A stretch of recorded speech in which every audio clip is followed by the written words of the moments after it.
hey, I'm here. I got Marque Richardson with me. I got Brandon Bell with me. Both of them are stars of the critically acclaimed Off the camera, Dad. the critically acclaimed film, Dear White People. And they're both really big recognizable faces. For one, I know Marque. He's been all over the place in Starter Wife, Brooklyn Nine-Nine, True Blood. One of my favorites, The Newsroom. Brandon, you've probably seen him in Hollywood Heights, maybe Revenge, Switched Up Birth, NCIS. So they're all over the place. And I'm really excited to have them here because I really want to talk about the film that they were just in called Dear White People. It is huge right now. The buzz is crazy. There was a winner at Sundance. It was just picked up by Lionsgate and Roadside Attractions. So it looks like I'm going to get a nationwide release for that later on. And of course, they're both fellow Trojans. Graduates. Hey! So I love to see some Trojans doing some big things. So both of you guys, I guess I'll go to Marque first, and I just really, for those people that might not be familiar with the film, that might not know what it's about, just give me kind of a quick rundown of what the film's about. Give me kind of a quick intro of what your character is and what's he all about. Wow. To tell you the truth, Brandon is probably better at talking about what the film is about because I literally blacked it all out. It was a great experience, but my memory. A lot of drugs. Go ahead, Brandon. You can take over. DWP explores the journey of specifically 4 college students of diverse backgrounds. There's the pro-black. I don't want to give any plot points away. So there's pro-black Sam White, whose radio show is called Dear White People. There's Coco, who is the wig, weave wearing, blue-eyed, but dark-skinned black girl who's willing to do anything, willing to sell her soul for a little bit of attention and fame. There's Lino, who is kind of the what do you call it? The token Negro. He's got the fro, glasses, non-threatening, kind of nerdy. Also has a identity secret of his own. And then there's also myself, Troy Fairbanks, who's kind of the poster child. Can kind of go between circles. Doesn't really know who he is, but just wants to win as well. So, and Marque is the right-hand man of Sam White. Sam White, the radio show Dear White People. This pro-black movement on school to kind of promote blackness and hate on anything that's white. Teeth, paper, mayonnaise, all that. So that's kind of the story. And the story backgrounds these 4 students is they, I guess it kind of, the background or the plot, a major plot point is this black party that this white fraternity throws on behalf of the school just to showcase their spirit for black culture, which turns awfully wrong towards the end of the film. So that's it in a nutshell. And they also attend a prestigious Ivy League, predominantly white university as well. All right. Like USC. Right. Yeah. And that's kind of where I was going with my next question, actually. My research for the film and kind of getting my feel for what it's about. I mean, I haven't seen it yet. I'm looking forward to my chance to see it. But one of the things I thought was actually really interesting, and I thought would be great, especially having you guys here to talk about it, is I'm getting that a lot of the film takes place around the Armstrong Parker house, which is kind of deemed as where the black students live at this Ivy League school, which I of course thought was interesting talking to you guys, whereas we're all familiar with Somerville Place at USC, which is basically the same thing. It's that black hub on campus where all the kids live. And if you don't live there, that's probably where you're going and you're hanging out, meeting people. And so I really wanted to ask, did that experience with Somerville influence your roles in the film? I mean, for me, I told Brandon this and I told our director, Justin, this, that it didn't actually hit me that Brandon and I, we lived this until we were at Sundance, actually. It was like we lived this, Armstrong Parker House, Somerville Place. you know, being a black face in a white place and going back home to share, you know, that experience of like, oh, a professor, you know, told me that it was a good thing that I got out of the hood, or, you know, oh, I don't eat fried chicken, or that kind of stuff, and being just... You do eat fried chicken, though. I do, but assuming, you know, I eat a lot of it, actually. But assuming, you know, just little different things like the movie explores, but being able to come back home and to share the wilderness of it all. But that didn't affect any of my choices in the film, because, like I said, I didn't even realize that we lived it until 6 months later. So when you got arrested. When I got out of prison. Yeah. I would have to echo the same comments as Marquis. It didn't really affect me. Somerville was extremely small for those of us who stayed, and so we were kind of cushioned on this single floor versus Armstrong Parker, which kind of is this domain of existence. There's a food spot, and there's also living areas for everyone. So, I mean, there are definitely certain parallels and similarities. There's no doubt about that. But in terms of the, I guess, angst and the disparity, but also some of the tension, we didn't experience that. We kind of had an enjoyable time for the most part. So, but definitely those issues obviously apparent in other spots throughout USC for sure. All right, cool. All right, well, let me see. Let's take it to the next question. So, like I said, I haven't seen the movie. I've done a lot of research. I've seen clips. Neither have I. Well, what I'm really thinking about with the film is, you know, it's really seeming like it's kind of paralleling real life right now, and that there's all of these events going on campuses. You know, there's the I2M Harvard thing, which is huge. UCLA has had a couple instances where the black students are speaking out about their experiences there being really a small group and a huge crowd. And of course, there's all these black parties. You know, they've been cropping up all over the country. All these black faces experiences. So coming from that point, how do you is it strange to you now that, like you said, you're so far removed from when you actually shot the movie? But is it strange to watch a movie that you know is supposed to be satirical? It's supposed to be something that I would expect to a degree is supposed to be a little bit over the top and a little bit extreme, but then to see in real life the same exact things happening. Yeah, I was just thinking about that. I think it's absolutely tongue-in-cheek. It's a satire, so it's definitely laugh out loud amidst the very harsh racial topics that go on throughout the film. But I think I was telling Marquis too, it's interesting how DWP kind of just brought more attention to these things that were already existing for years, and like after certain screenings, having people come up to us and mention and almost relive and retell these stories of these quote-unquote race parties and just their other experiences from feeling that they were at a disadvantage and whatnot. Kind of echoed. I mean, you know, there were definitely some things on USC's campus, but I feel like it's just funny now that this film is out and there's more attention on it. I'm definitely starting to notice things more. I mean, these parties that are happening, it's almost like since the film came out, they're doing like a DWP race party nationwide tour, which is crazy. Because I don't remember them as frequently as they're happening now when we were in school, which is kind of weird, but maybe they were happening and I just wasn't paying attention. So it's really interesting now that there's more spotlight and attention with DWP coming out that these topics are so much more relevant because they're still happening, which is crazy.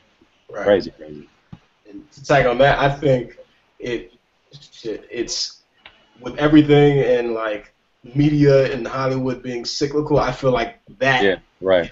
The thing to shine the light on right now. So, you know, whether in a point in time where it's like, you know, Trayvon Martin cases where you have, you know, black boys getting shot and dying and whatnot. And so now, you know, it's the spotlight is on these racial themed parties. And I think it might have been 2 months or so before we started working on this, a friend was throwing a white trash party. And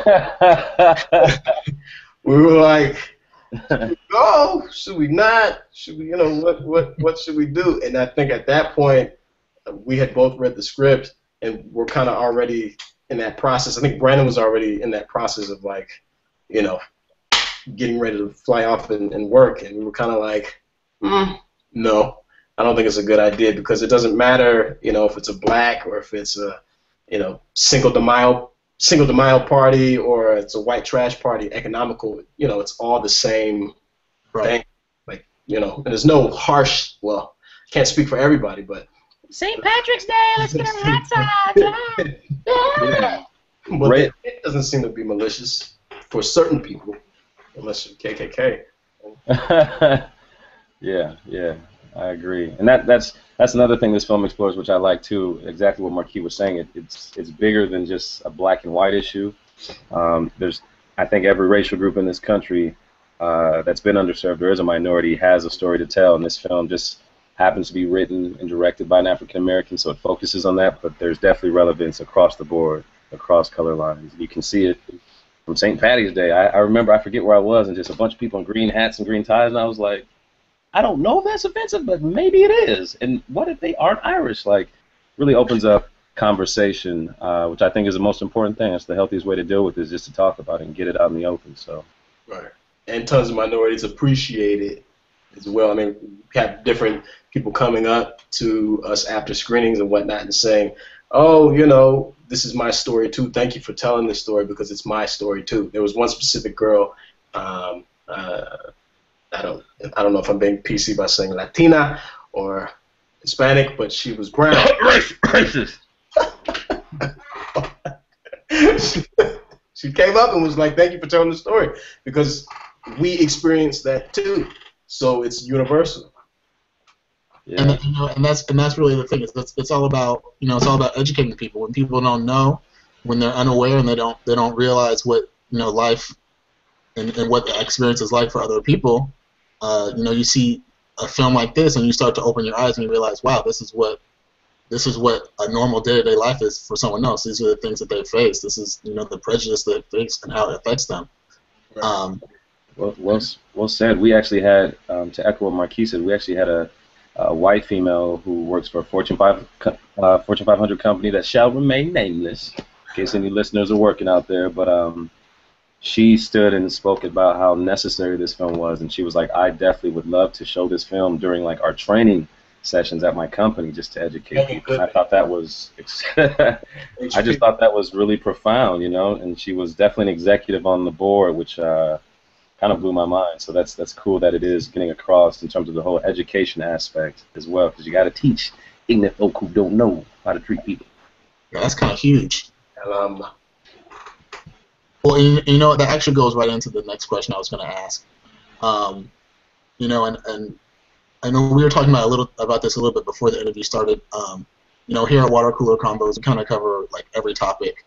And one of the main topics that I really cover a lot is entertainment, especially blacks in entertainment. And one of the pieces I wrote recently was really about how black entertainment, especially black cinema, has really, really exploded over the last couple of years. The number of projects coming out seems to just be bigger and bigger. The box office draws seem to be bigger and bigger. The actual audiences seem to be more and more diverse. And thinking about that in relation to Dear White People, it seems like this film really takes a lot of inspiration from some older satirical films like Hollywood Shuffle, like School Days, and where it's using that type of satire, as you were talking about, to educate people and to kind of to get people to open their minds and think about things a little bit differently. But the other, like, kind of a big news story that's been out recently was the whole cancel Kolbert thing, where he had his character, his Asian character, and it was very clearly meant to be satirical and mocking. And I know his intent was one thing, to kind of show how insane and how silly people are when it comes to race, and how they can completely marginalize people and act like that's perfectly okay. But the backlash that he got with that was just so incredibly massive. And so, taking all that into account, I'm thinking, do you really believe that comedy and satire is kind of a good way, or even maybe the best way, to kind of get people to to think about things differently and to open their minds to how different people live, or do you think it's judging from that whole cancel Colbert firestorm? Do you think it can be kind of dangerous to enter into that fray? I personally think it's not dangerous per se. I guess that depends on your definition of the word, but I think art and entertainment has always been used since ancient times to educate people. We're storytellers by nature, and it allows us to, as an audience member, sit back and kind of see the things that are happening within society and make decisions for ourselves. And I think I remember reading about that article, and a lot of the comments came from people who either entered late on that segment on the show, that portion of it, or missed out, or maybe they didn't even know particularly what Colbert's target was or the tone of his show, and maybe even were looking for a reason just to get heard or get some followers or just get a white man fired. But I definitely think the important thing out of all of that, regardless, is to just educate yourself. I think it's important to not just take anything you see or hear for face value. I think it's important to formalize opinions, discuss with others, research what the hell the Colbert Show is about, maybe see some other skits or some other sketches that pertain to kind of race relations so that you can make an educated opinion or thought, or even tweet. Social media being so relevant now and so powerful, message that's going to reach people. I think there's nothing wrong with arts trying to entertain people at all, and you know, I would say that I learned a lot from art and entertainment myself personally. I don't know if that has to do with me being an actor, but I think the beauty was it allowed Colbert to also step up to the plate and address it. You know, I think anytime you get a lot of attention or popularity like Colbert and Stewart, you know, it's important to maybe dial it back and reflect and just make sure that your intentions are as pure as you wanted them to be from the start. And I think he addressed it very well. I think he went back and addressed it and even made it funnier when he readdressed it. So I love it. I think it's a great opportunity, especially when your intention is not to be directly offensive, but allow people to think outside of the box and formulate their own opinions. So, yeah, I have no problem with it, personally. I didn't even know that the Kolbert incident happened. I've been under a rock, but what was he like speaking with an Asian? He did an Asian accent? Or something? Yeah, exactly. Well, I could give you kind of I'll give you a quick rundown. So he has a character, and he's actually been doing this character for a number of years. The character's name is Ching Chong Ding Dong, and he speaks with a very heavy Asian accent, and he refers to himself as Oriental. So really kind of playing on basically every racial stereotype you could have for Asian people. He drinks tea on screen. But in this particular instance, what's happened was he had a segment, and he was basically kind of trying to show how ridiculous the Washington Redskins Original Americans Foundation, where they had the Washington Redskins decided they were going to keep their name. They weren't going to change the Redskins name, but to somehow clean it up, they were going to have a foundation to help Native Americans.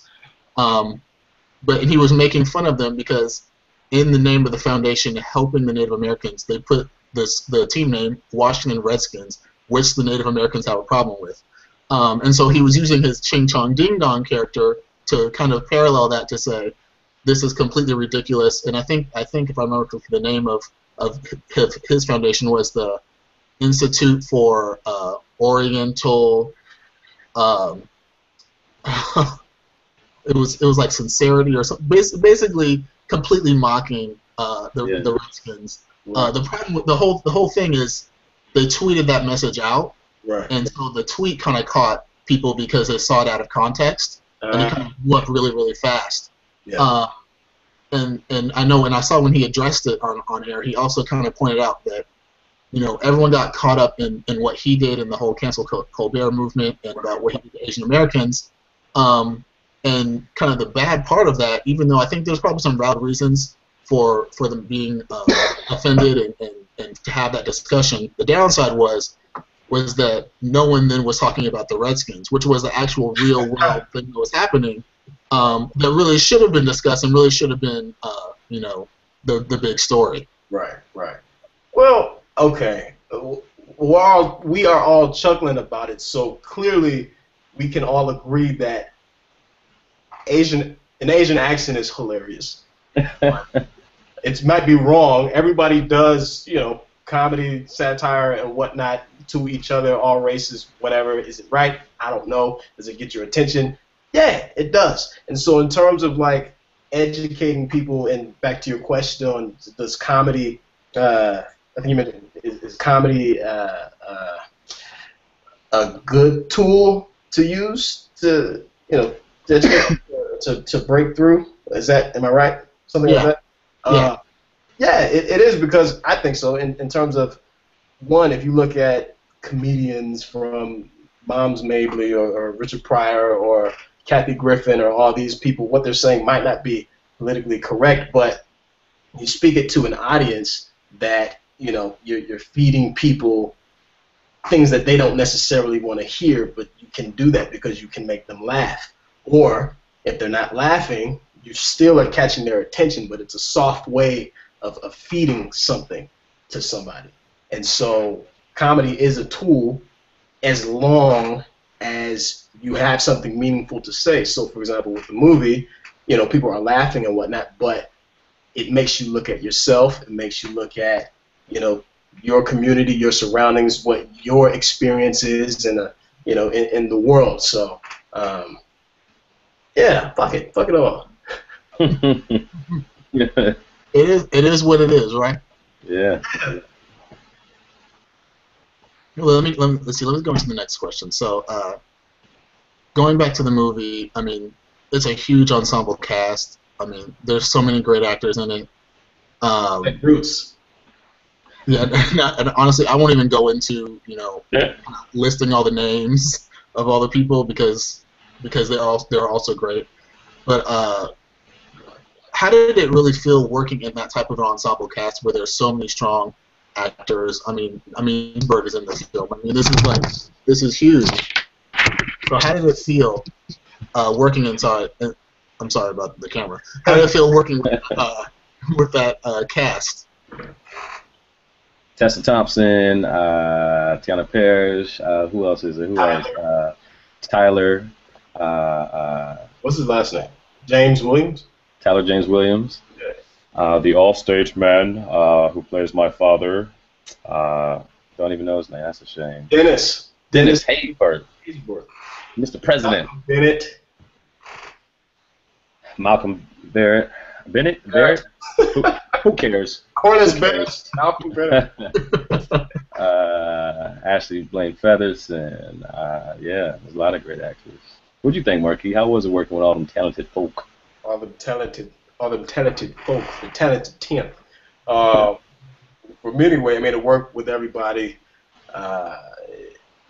One, to work with, because a lot of the people that we worked with were our friends or on the line of becoming friends, So that's always an awesome experience to be able, Brandon is my friend, to be able to work with maybe. To be able to work with your friends and to be able to work with your people, that's always such a cool experience. And I mean, it was in the summer, fall-ish, August, September. So I mean, that was like summer camp. And then actually to work with people that are talented, aside from just being your friends. To see all these beasts in terms of, from the acting to the directing to, I mean, just the things that we were able to do on set was a great experience, a great family experience that you don't necessarily get to have too often or something. I mean, you might not be able to have this experience again in terms of just the, just the raw magic that we had. Yeah, I totally agree. I think that was my first feature, and it was an indie at that. So, when you're sleeping on the side of the freeway because they don't have a trailer for you, that's the stuff that truly builds character. No, I'm playing. Like Marquis said, man, it was definitely for me and obviously Marquis a special project that is so relevant, means a lot to people. I didn't know it would have the impact that it is having, and it's kind of built this following over the years since the concept trailer and Justin's appearance on CNN. But to bring together so many talented people who are also doing great things. Issa Rae makes a cameo appearance, who's just all over Black and Sexy television. So that's just Lena Waithe, another pioneer in kind of the new media frontier for Black entertainment. So that's really cool and special. And again, working with friends and meeting, I mean, it seems like we have friends for a little bit, with actors, somebody books something big, they don't want to talk to you no more. But for the current time, we're still close with everyone, and we go out all the time and hang out. And I think with special projects like Marquis said that are sometimes once in a lifetime, you do develop close bonds with people. So it was fun. It was a lot of, we had some ratchet, amazing, inspirational, educational times all wrapped in one experience in Minneapolis, Minnesota, of all places. So it was great. Turn it down. Shut it down. Yeah. It was live. It was live. Amazing time. It sounds like this is going to be that experience, when 5 years from now, when you guys are, leading the charge and have all these huge movies and your faces all over billboards, this is going to be that movie you look back to and said, how great it was, before. And kind of spiraling out of that, we talked a little bit before about how big blacks are in Hollywood recently, and in this film it seems like a lot, kind of like all the different facets of blackness are kind of covered. Like Brandon, you were talking about all the different characters and how they kind of fit the different molds of the different black faces that you see. And so kind of along those lines, do you feel like blacks in Hollywood are really kind of starting to get more control creatively over how black faces are seen? I mean, I can't imagine how many black films have come out recently, and how you're starting to really see it commonly that black characters are not just stereotypes. They're not just the guy on the corner with the gun, or the girl with the long weave and nails, or it's actually like a really wide range of black characters that you're starting to see. And so, do you feel like that black people are starting to really kind of show their muscle and have that creative control? Is that what you're seeing as actors? Going out on auditions, being in films, TV. Yes, I think so. I think social media has just changed the game. It's a platform that allows Joe Schmo or Shamika Jenkins, who lives in Inglewood, to pick up a camera, a phone, and shoot something that is funny, is relevant, and literally get there's Vine, people who have Vine accounts, who are some of the head Vine people who have millions of followers, and they're getting recognized, getting money, they're getting paid from advertisers, sponsors, they're getting talent deals. It is changing the game, and I think, especially as minorities, with us just being more of a force population-wise, I think there's an opportunity to, if you want to see yourself differently, to just do it. And we're seeing that across the board, from just executives in place, Devon Franklin at Sony, who are really people who are really minorities, who are really fighting for projects to kind of dump on the status quo of what's been, to create new films like Dear White People that show us in a different light and show that it's okay. And there are different types of black people who don't all listen to rap and wear do-rags and whatnot, which is fine, but there's just more colors. There are a lot more colors and variety to, Latinos, and I'd say we have more representation than a lot of other races, from Latinos to Asian Americans. I mean, don't even get me started on American Indians, Native Americans. You can't name me one. Nobody in this conversation can name one right now. Doesn't Johnny Depp have 2% from his great?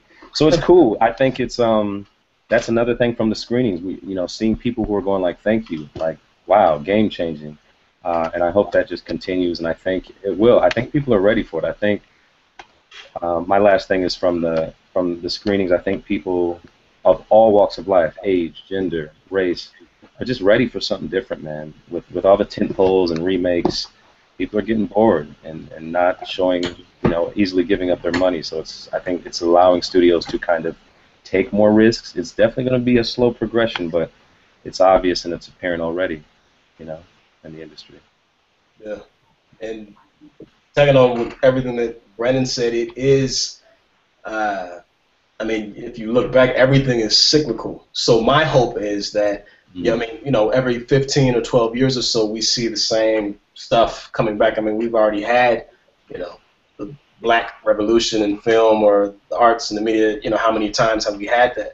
And so there is something that's happening right now with all, like you said, with all the new media, with all the undiscovered talent, with just technology giving everyone the opportunity to just go out there, shoot some shit, put it out there. If people like it, have to buy it, whatever, and change the face of entertainment. So my hope is that it stays consistent. And how do we do that?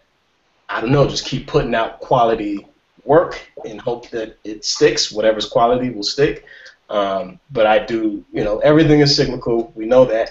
So I hope it stays around for, longer than, 3, 4, 5 years. But what's interesting for me, though, to see, with TV now, whether instead of it just being considered like black shows, we actually have, the networks that are putting out things like Scandal, and Shonda Rhimes is a charger in that, in terms of like opening up the world's mind to having a black female lead, or a diverse cast. And like Brandon said, people are ready for that. People are ready to see that. I just hope it stays and just keep plowing ahead.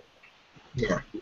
Well, kind of bouncing off that, are you guys actually seeing that in roles that you're going out for and scripts that you're seeing? Are you actually seeing in your auditions that there kind of is more diversity and you'll have the opportunity to play?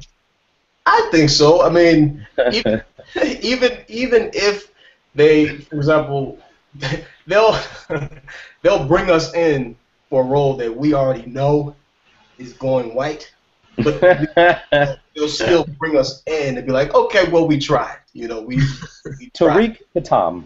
Yeah, but it's like, I don't think either of us have played anything that's been, stereotypical in the box kind of deal, which is, we've been fortunate and lucky to not have been placed in a box. And so with all these pilots and all these different films that have come out just in the last couple months, or that we're casting in the last months, it was a lot of like, diverse casting in the forefront of a show. And it's like, oh shit, oh wow, like I actually have a chance at this, whether I get a job or not. But it's cool to see that somebody of color will get that opportunity to keep, pushing this new thing forward. Yeah, to echo Marquis' thoughts, it's cyclical, man. I remember, from the Cosby Show to A Different World, there were great great black programming for a while, and we kind of got away from it, UPN.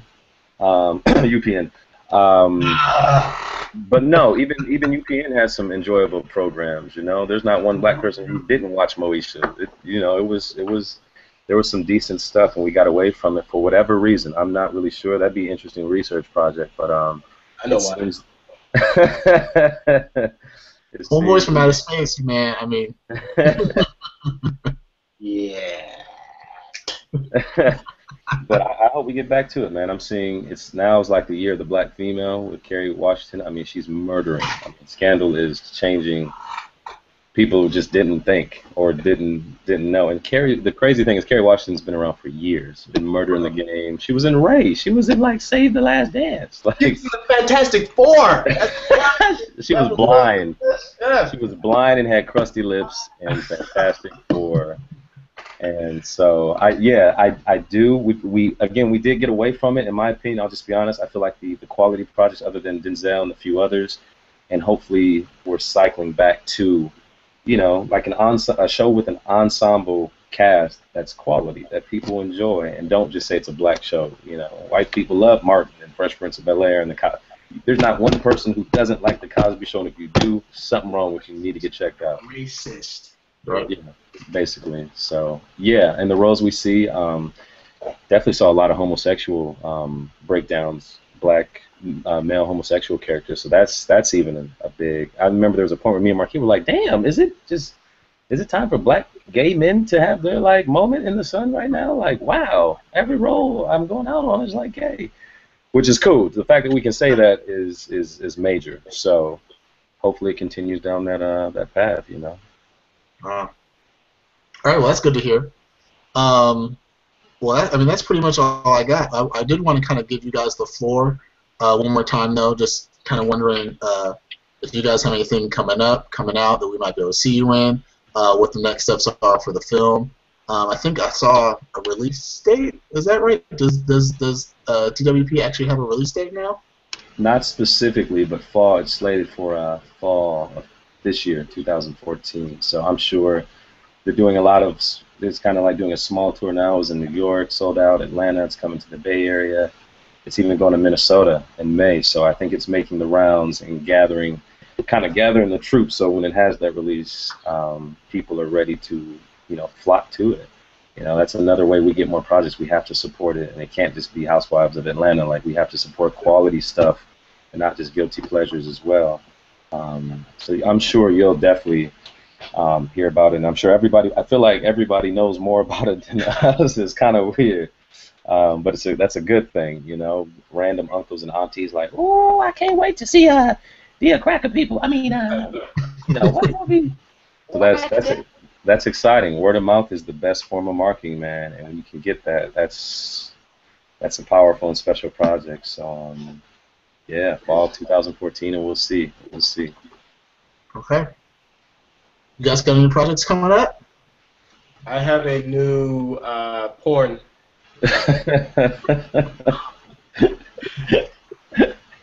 In the fall, slated for the fall of 2014, and then other than that question, I mean, I know it's a good question. I know it's great intention. That one always makes me feel depressed because do what I do, Marquis. I'm about to let him have right now. I will be in Fast and the Furious 10.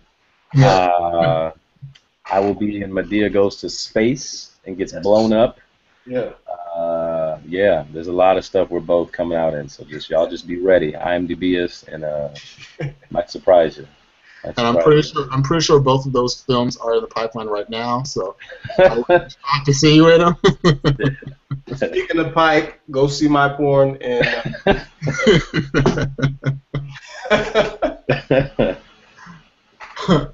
All right, guys. Well, thanks. Thanks for joining me for the interview. I'm really happy that you guys linked up with me and we were able to do this. Hopefully, you know, down the line in the future, I'll come back and find you guys. We can talk about further projects and what else is going on in Black Hollywood. But for now, that's it. So everyone that's watching, Dear White People coming out this fall.